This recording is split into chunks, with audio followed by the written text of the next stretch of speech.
అందరికీ నమస్తే అండి. చాలా ఆనందంగా ఉంది.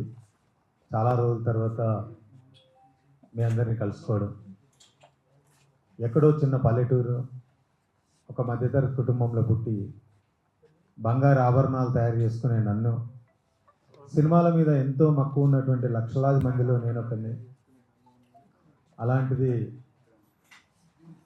ఒక సినిమా హృదయకాలయం అనే ఒక సినిమా తీసి ఆ సినిమా ద్వారా ఒక స్టార్డమ్ ఇచ్చి నా పేరు మీద సంపూర్ణేష్ బాబు అనే పేరు మీద ఒక సంఘం రాయించి ఇలాంటి ఛాంబర్లో ఎప్పుడో కానీ ఏదన్నా అకేషన్ ఉంటే కానీ రాలేనటువంటి ఎంతో మందిలో నేను ఒక్కడిగా ఇవాళ ఈ ఛాంబర్లో ఈ ప్రెస్ మీట్ పెట్టేంత స్థాయికి తీసుకొచ్చింది నేను దైవంగా భావించే ఒక అన్నగా భావించే రాజేష్ అన్న. నా పేరు మార్చి అప్పటి నుంచి నా జీవితంలో చాలా మార్పులు. ఆటోలలో తిరిగే నన్ను ఫ్లైట్లలో దింపే రేంజ్కి తెచ్చిండు. నేను వాడుతున్నటువంటి కారు కూడా నిజంగా నేను ఎప్పుడైనా కొననా అనుకున్నది ప్రతిదీ 11 సంవత్సరాల కింద స్టార్ట్ అయినటువంటి జర్నీ ఇప్పటి వరకు నా జర్నీలో అన్ని అద్భుతాలు. వెనక్కి తిరిగి చూసుకుంటే నరసింహాచారికి సంపూర్ణేష్ బాబుకు తేడా ఏంటంటే నక్కకు నాగలోకానికి ఉన్నంత తేడా అనుభవిస్తున్నా. ఇదంతా ఇచ్చినటువంటిది రాజేష్ అన్న. రాజేష్ అన్నకు నా లైఫ్ ఉన్నంత వరకు నేను రుణపడి ఉంటా.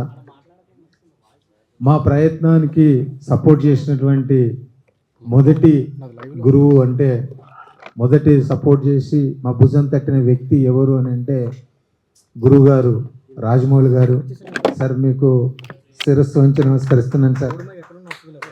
ఒకరోజు మీరు ఒక ట్వీట్ వేసి నా జీవితాన్నే మార్చేశారు. ఈ 11 ఏళ్ళు సుదీర్ఘంగా హాయిగా ప్రశాంతంగా జరిగిపోయింది. అలాగే మా హృదయకాలం పనిచేసినటువంటి డైరెక్షన్ డిపార్ట్మెంట్ కానీ మహేష్ అన్న, చైతన్య అక్క, కత్తి గారు లేరు ఇప్పుడు మన మధ్యలో, అది బాధాకరం. చాలామంది ఆర్టిస్టులు, Joshua master, dance master, Hari master, వీళ్ళందరికీ నాతోటి నటించిన ఆర్టిస్టులందరికీ పేరు పేరున ధన్యవాదాలు. ఆ టైంలో సపోర్ట్ చేసినటువంటి ఇంకొంతమంది వాళ్ళందరికీ ప్రత్యేకంగా పేరు పేరున నా ధన్యవాదాలు. తమ్మారెడ్డి సార్, మారుతి సార్, సందీప్ కిష్ణన్న, ఇలా చాలామంది సపోర్ట్ చేశారు కాబట్టి నేను ఈరోజు ఇక్కడ కూర్చోగలుగుతున్నా.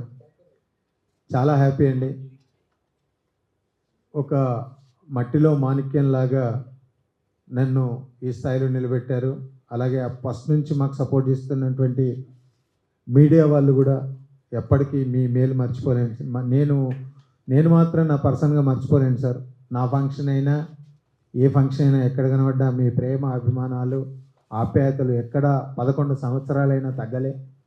ఈ ప్రెస్ మీట్కు మెయిన్ కారణం ఏంటంటే 11 వసంతాలు పూర్తి చేసుకున్నాం. ఓ 10-12 సినిమాలు హీరోగా చేసా, ఓ 10-15 సినిమాలు చిన్న చిన్న క్యారెక్టర్లు చేసా చాలా సినిమాలలో. చాలా హ్యాపీ. 11 సంవత్సరాల శుభాకాంక్షలు నేను మీకు తెలియజేస్తున్నా. ఎప్పటికీ మీ ప్రేమ, అనురాగాలు మా మీద ఇలాగ ఉండాలని చెప్పేసి మనస్ఫూర్తిగా కోరుకుంటూ సదా మీ ప్రేమకు బానిస, మీ సంపూర్ణేష్ బాబు.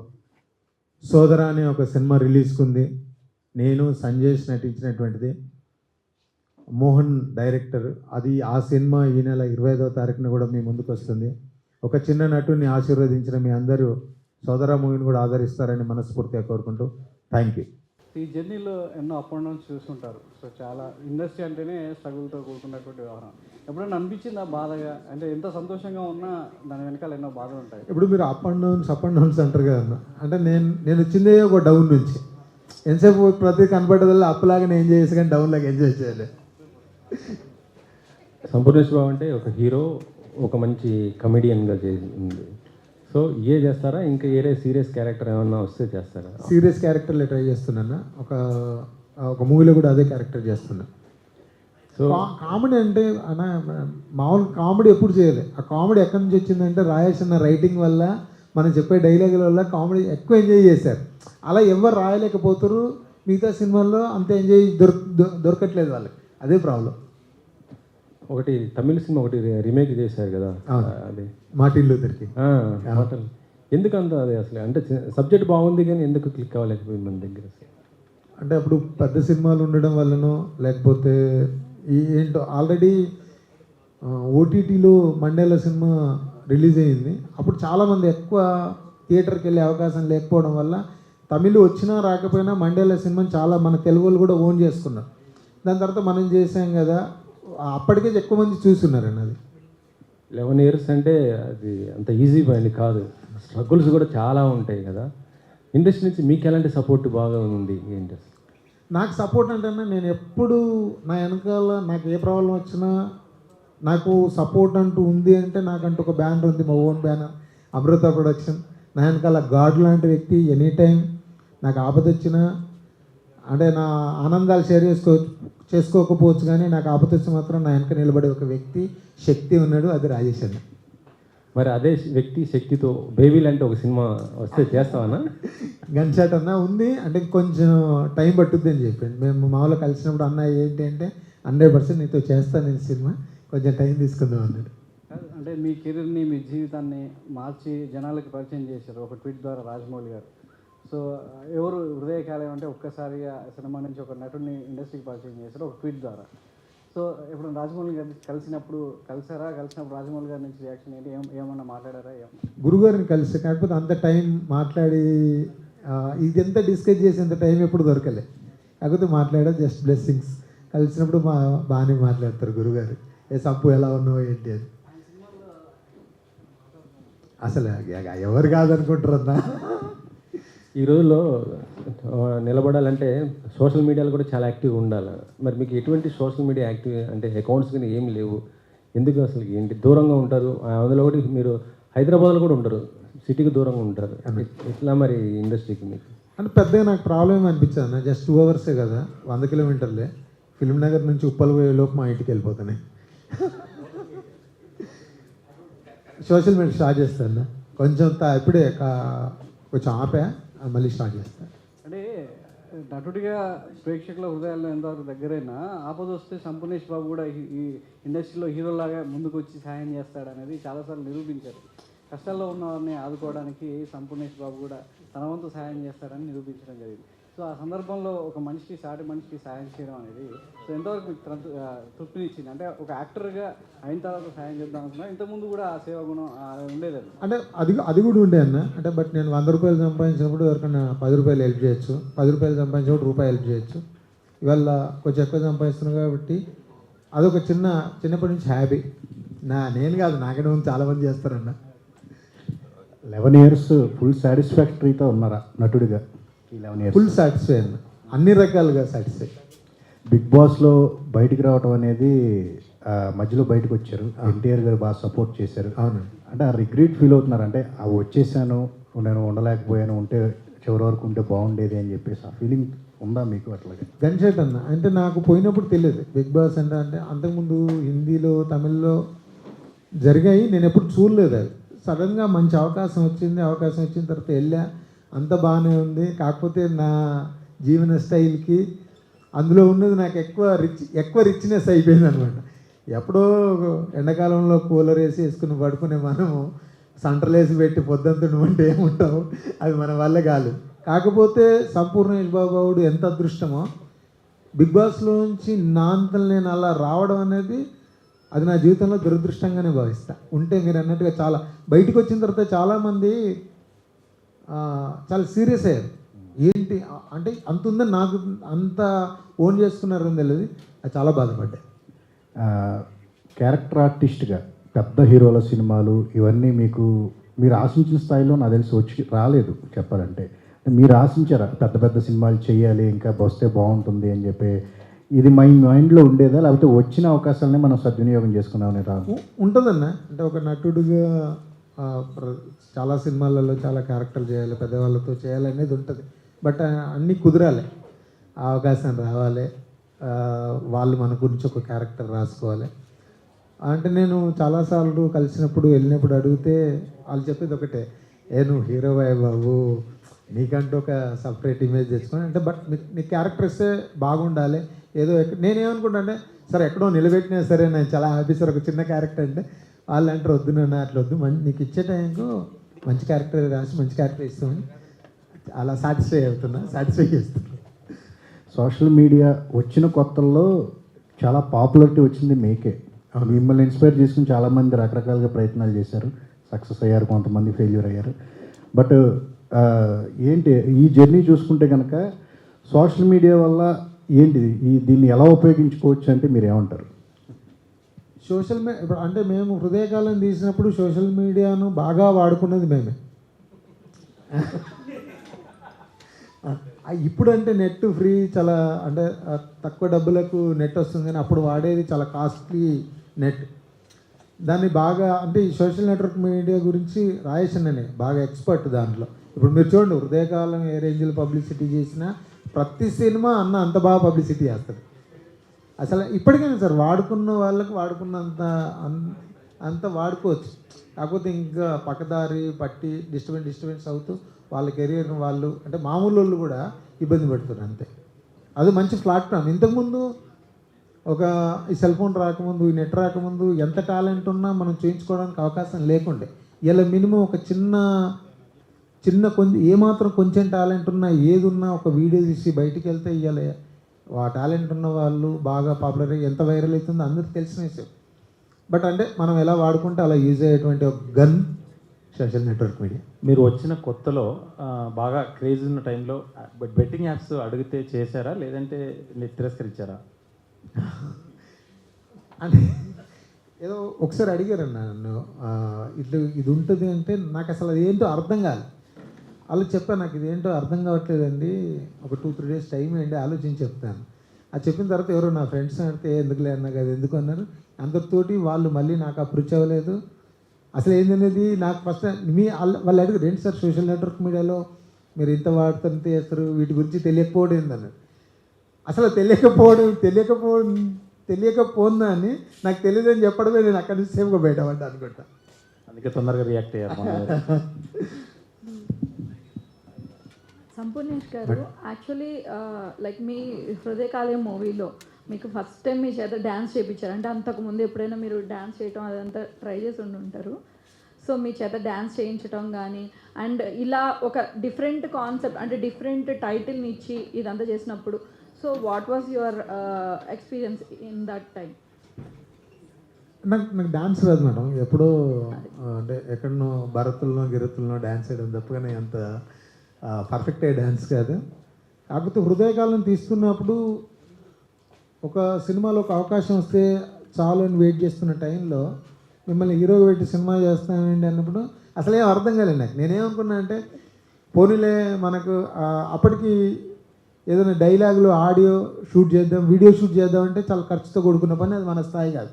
పోనీలే సినిమా ఏమన్నా కానీ మనకు సీడీ అన్ని ఇస్తాడు కదా లాస్ట్కి మనం చేసిన పర్ఫార్మెన్స్ అనుకున్నాం. అదంతా తెలియకుండా జరిగిపోయింది. సంపూర్ణేష్ గారు, this is Prajavani from tag Telugu. మీరు ఈ సోదరా మూవీకి ముందు ఎందుకు గ్యాప్ తీసుకున్నారు? లేదు మేడం, గ్యాప్ ఏం లేదు. ఇప్పుడు 3 సినిమాలు రెడీ ఫర్ రిలీజ్ ఉన్నాయి. మధ్యలో మార్టిన్ లూథర్ కింగ్ వచ్చింది పోయిన నవంబర్. ఇంకో 2 సినిమాలు రెడీ ఉన్నాయండి. అంటే వాళ్ళ ప్రొడ్యూసర్కి ఏదో కొంచెం ఫైనాన్స్ ప్రాబ్లం అయ్యండి, ప్రమోషన్కు ఇంకొన్ని డబ్బులు లేక ఆగినాయి. బట్ వచ్చేస్తాయి. ఇంకా వాళ్ళు కూడా అనుకుంటారు ఒక హిట్ వస్తే దాని వెనకాల వద్దామని. ఆ హిట్ రావట్లేదు, దానికోసం వెయిట్ చేస్తారు. మార్టిన్ లూథర్ కింగ్ చేసినప్పుడు ఆయన స్టోరీ మీరు చదివారా? లేదు మేడం, ఆ సినిమా చూపించారు. ఆల్రెడీ మండేలో ఉంది కదా, ఆ సినిమా చూపించారు. 1-2 సార్లు చూపించి దాని మీద కొంత వర్కౌట్ చేయించారు. అంటే ఇప్పటిదాకా మీరు చేసిన క్యారెక్టర్లు అలా డైలాగ్ చెప్పడం, డ్యాన్స్ వేయడం ఏమి కాదండి. మీరు ఒక సాధువులాగా బతకాలి ఒక 6 నెలలు.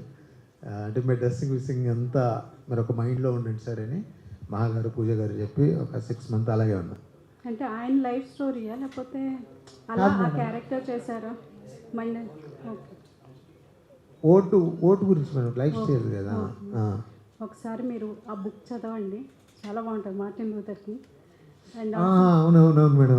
సారీ, నేను ఎంతసేపు సినిమా గురించి ఆలోచిస్తున్నాను, మీరు ఒరిజినల్గా మార్టిన్ లూథర్ కింగ్ గారి గురించి ఆలోచిస్తారు. అవును మేడం, చాలా గ్రేట్ పర్సన్. అవును, చదవలేదు మేడం. నల్లజాతి సూర్యుడు ఆయన. అవును మేడం. ఇంకా వచ్చేసి బిగ్ బాస్లో సినిమాలు అన్నింటిలో మీరు నవ్వించారు. బిగ్ బాస్లో మీరు ఎందుకంటే అంతలా ఏడ్చారు? నేను ఉండలేకపోయాను మేడం, చెప్తున్నా కదా. Okay, all the best for సోదర. Thank you. సంపూర్ణేష్ గారు, నా క్వశ్చన్ ఏంటంటే ఈ మధ్యకాలంలో ఎక్కడ చూసినా అంటే హృదయకాలయం ఈ రీల్స్ అనేవి బాగా వైరల్ అవుతున్నాయి, కానివ్వండి. సో అలాంటివి చూసినప్పుడు మొదటి సినిమాకే ఇంత రెస్పాన్స్ రావడము, ఇప్పటికీ ఆ రీల్స్ అలానే కంటిన్యూ అవ్వడం చూస్తుంటే మీకు ఎలా అనిపిస్తుంది? అసలు ఇప్పుడైతే చాలా హ్యాపీ అండి, ఫుల్ హ్యాపీ. అంటే ఈ మీరు అన్న హృదయకాలం సినిమా, కొబ్బరిమంట సినిమా, సింగం 1, 2, 3లో కొంచెం సీన్స్ చాలామంది నాకే పంపిస్తుంటారు. అమ్మ ఇంకా 11 ఏళ్ళైనా 8 ఏళ్ళైనా ఇంకా మన సినిమాలు మర్చిపోలేదంటే అదృష్టంగా భావిస్తాను. హాయ్ అండి, దిస్ ఇస్ రాణి. సంపూర్ణేష్ బాబు గారి ప్రయాణం నరసింహాచారి నుంచి సంపూర్ణేష్ బాబు వరకు. సో సంభు అంటేనే అందరికీ ఒక ఎనర్జీ వస్తుంది, చిల్ అవుతూ ఉంటారు, ఎంజాయ్ చేస్తూ ఉంటారు. ఈ 11 ఇయర్స్లో కూడా ఎన్ని సినిమాలు తీసినా కూడా ఈ సినిమాకి ఒక స్పెషల్ రిప్రజెంటేషన్ అనేది ఉంది. So first of all congrats for that. And మీ సినిమాలు చూసిన వాళ్ళు, పొగిడే వాళ్ళు ఎంతమంది అయితే ఉంటారో, విమర్శ చేసే వాళ్ళు కూడా అంతేమంది ఉంటారు. సో మీరు పొగడ్తని ఎలా తీసుకుంటారు, విమర్శని ఎంతవరకు తీసుకుంటారు? అంటే ఇప్పుడు నేను మనిషినే కాబట్టి పొగడతలను ఎంజాయ్ చేస్తాను. బట్ అంటే తిట్టినప్పుడు కొంచెం బాగా అనిపిస్తుంది మేడం, ఎప్పుడు ఏమైనా కామెంట్స్ అవి వచ్చినప్పుడు. కానీ ఏం అనలే, పోనీలే వాళ్ళ పాపను వాళ్ళే పోతారని వదిలేయడం. మీరు చెప్పినట్టు సోషల్ మీడియాలో కూడా కమెంట్స్ అనేవి ఎక్కువ వస్తూనే ఉంటాయి, చాలా దారుణంగా అవును వస్తుంటాయి. మేడం. సో అవి కూడా ఎప్పుడైనా చూసుకున్నారా మీరు? అప్పుడు ఎలా ఫీల్? చూసుకున్నాను. అంటే ఇప్పుడు తక్కువ మేడం, స్టార్టింగ్లో ఇంకా ఒరే ఎక్కడున్నావో చెప్పి వచ్చి కొడదామంటారు ఈ సినిమాలు ఏంటి నువ్వేంటి అని. బట్ అది చాలా అంటే పాజిటివ్గా అదే దాన్ని జీర్ణించుకున్నాం. ఓకే, మరి ఇలాంటి సినిమాలు ఎందుకని, అంటే మళ్ళీ ఆ జోనర్లో కానీ అంత రిప్రజెంటేషన్ కలుగుతున్న సినిమాల్ని ఎందుకు సెలెక్ట్ చేసుకోలేకపోతున్నారు మీరు? అది నేను సెలెక్ట్ చేసుకున్నప్పుడు బాగానే అనిపిస్తుంది మేడం, అది ఆడకపోయేసరికి అనిపిస్తుంది అయ్యో రాంగ్ డిసిషన్ ఏమో అని. అంతే తప్ప కానీ ఇది సెలెక్ట్ అంటే నాకు చెప్పిన స్టోరీ, నాకు చెప్పిన వ్యక్తులు నా మీద కొంత డబ్బు పెడతా అన్నప్పుడు ఇది కాదు అని డిసిషన్ తీసుకోలేకపోతున్నా. కాకపోతే ఇప్పుడు కొద్దిగా ఈ 11 ఏళ్ళ జర్నీలో కొంచెం ఆలోచిస్తుంది. సంపూర్ణేష్ గారు, దిస్ ఇస్ యశ్వంత్ అండి, ఢిల్లీ కల్చర్ ఛానల్. సార్, హృదయకాలం అది మూవీ అప్పటికే హీరో వర్షిపింగ్ కల్చర్ ఉంటుంది మన ఫిలిం ఇండస్ట్రీలో. అంటే వారసులకు మాత్రమే బాబు అని టైటిల్ ఉండేది, ప్రేమగా పిలిపించుకుంటారు, అంటే అభిమానులు కావచ్చు, ఇండస్ట్రీ వాళ్ళు కావచ్చు. సార్ కానీ మీ పేరుని మార్చుకొని సంపూర్ణేష్ బాబు అని ఎందుకు పెట్టుకున్నారు? అంటే రిస్క్ అనిపించలేదా ఫ్యాన్స్ నుంచి ఏమన్నా వస్తాయి అన్నట్లు? ఇండస్ట్రీకి ఒక కొత్త బాబు కావాలనే పేరు పెట్టుకున్నాను. అంటే ఇప్పుడు దట్ ప్లాన్ అది. అంటే ఏ పేరైనా కొత్తగా ఉండాలి, దానికి బాబా యాడ్ కావాలని. మీరు అన్న అడిగితే కూడా ఒక మాట చెప్తాడు, సంపూర్ణ సూపర్ మార్కెట్ దగ్గర ఉండి ఆలోచించి పెట్టాను అంటాడు. కానీ అది ప్రాపర్గా పెట్టుకునేటువంటి పేరండి. అంటే ఎప్పుడు అలాంటి ప్రాబ్లం రాలేదు సార్. ఆ ప్రాబ్లం వస్తానే విషయం నాకు తెలియదు అప్పుడు, కానీ ప్రాబ్లం అయితే రాలేదు. కానీ హృదయకాలం అనేది దాంట్లో స్టోరీ అనేది కనిపించదు, అంటే అన్ని బిట్ సీన్స్ ఉంటాయి, అలాగే అవుట్ అండ్ అవుట్ స్పూఫ్ అది మొత్తం. మంచి ప్రేమ కథ సార్. అది ప్రేమ కథ ఉంటుంది. సో లాజిక్ అనేది లేకుండానే సినిమా హిట్ కొట్టేశారు, ఎట్లా అనిపిస్తుంది?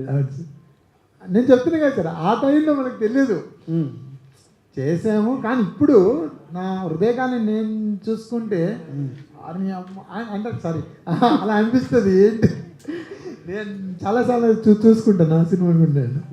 స్ట్రగుల్ అనేది లేదన్నారు కదా, అంటే కింద నుంచి వచ్చానని చెప్పారు. దీనికన్నా ముందు మహాత్మా అనే సినిమాతో వచ్చారు మీరు. అవును. సో మహాత్మా సినిమా 2009లో వచ్చింది. సో ఇది 5 ఏళ్ళు తర్వాత వచ్చింది, 2014లో వచ్చింది. సో ఈ ఇయర్ జర్నీలో చాలా స్ట్రగుల్స్ అయితే ఉండుంటాయి. మహాత్మా సినిమా జరిగినప్పుడు కూడా సంథింగ్ ఒక ఫుడ్ దగ్గర, ప్రొడక్షన్ దగ్గర సంథింగ్ మీకు ఫేస్ చేస్తారనిపించింది, చెప్తారా ఒకసారి చెప్తారా?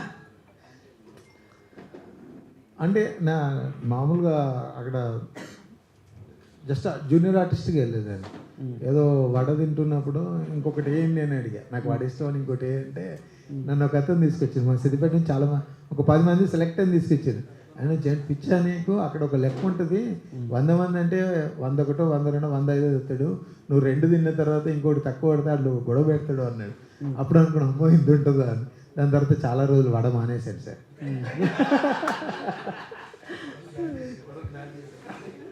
సో ఇప్పుడు హృదయకాలికి మళ్ళీ సీక్వెల్ తీస్తారా? మళ్ళీ సాయిరాజ్తో కలిసి ఏమన్నా ప్లానింగ్ ఉందా? అన్నతో సినిమా ప్లాన్ ఉంది కానీ సీక్వెల్ అయితే లేదు. నేను ప్రసాద్ లేకు ఏదో షో, ప్రీవియర్ షో ఏదో జస్ట్ ఏదో ప్రోగ్రామ్, అంటే అది ఏందో కూడా తెలియదు, నాకు రమ్మంటే వచ్చా.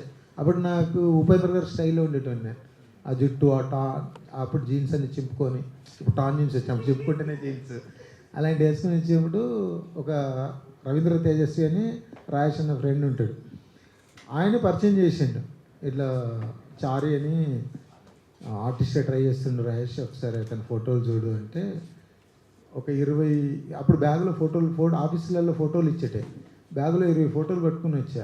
రాజేష్ అన్ని ఫోటోలు చూసి ఇవన్నీ నాకు ఇస్తారా అండి అన్నాడు. అప్పుడు నా ప్రాబ్లం ఏంటంటే మళ్ళీ గడిపించుకోవాలంటే మళ్ళీ 500 కాదు. ఎవరైనా ఆఫీస్కి వెళ్తే 4 ఇస్తే ఒక్కటి చాలని తీసుకుంటుండ్రు, ఏంటి 20 ఫోటోలు ఇవ్వమన్నాడు అని ఇంకా ఏమనలే. సర్లే మళ్ళీ కడిపించుకుందాం సిద్ధి పెట్టేళ్ళి అనుకుంటే ఆ 20 ఫోటోలు తీసుకెళ్ళి తర్వాత ఒక 1 వీక్ 10 డేస్కు ఫోన్ చేసి అక్కడి నుంచి ప్రాసెస్ స్టార్ట్ అయ్యింది.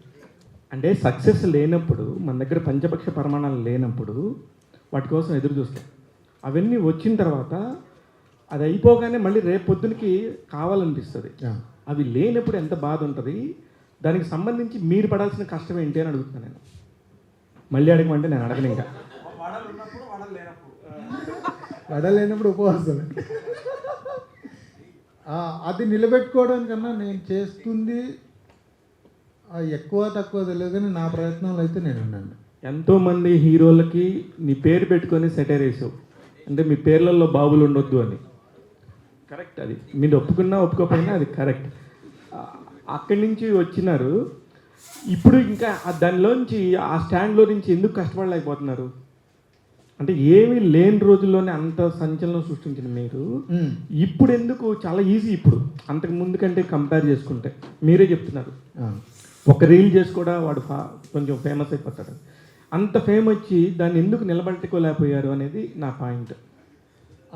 అంటే నా అప్పుడు కొంతమంది సపోర్ట్ ఉండే, ఇప్పుడు ఎవరందరూ వాళ్ళు బిజీ అవడం వల్ల నేను కామ్గా ఉన్నా అంతే. మళ్ళీ ఆ సపోర్ట్ వచ్చేస్తుంది, మళ్ళీ మీరు ఏదంటే అనుకున్నారో దానికి రీచ్ అవుతామని. మరి ఎంత బాగా నవ్వుతావు అబ్బా. Thank you. మళ్ళీ ఇంకో హృదయకళ లాంటి దాన్ని కొట్టు. For more videos like this, subscribe Big TV channel.